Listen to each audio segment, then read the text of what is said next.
नमस्कार. तुम्हालाही वारंवार ऍसिडिटीचा त्रास होतो का? आयुर्वेदनुसार ह्याला आम्लपित्त म्हणतात.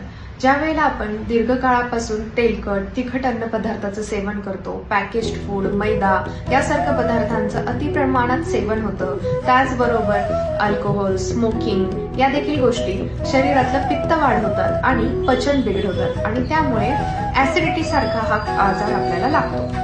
आता ऍसिडिटीची नेमकी लक्षणं काय आहेत? तर काही पेशंटमध्ये छातीत जळजळ, काहींना मळमळ, उलटी, त्याचबरोबर डोकेदुखी, तोंडाला कडू अशी चव असणे यासारखी लक्षणे दिसतात. आता या ऍसिडिटीकडे आपण जर लक्ष दिलं नाही तर त्याचं रूपांतर मायग्रेन, स्किन डिसीजेस जसं की ऍर्टिकेरिया झालं, पिंपल्स झालं, केसांच्या समस्या, बरोबर अल्सर्स यासारखे आजार आपल्याला कायमचे पाठीमागे लागतात. सो ऍसिडिटीसाठी नेहमी किंवा वारंवार गोळी घेण्यापेक्षा जर आपण आपली जीवनशैली सुधारली, दिनचर्या सुधारली, खाण्यापिण्याच्या व्यवस्थित वेळांचं आपण जर पालन केलं तर नक्कीच हा त्रास तुम्हाला कमी होईल.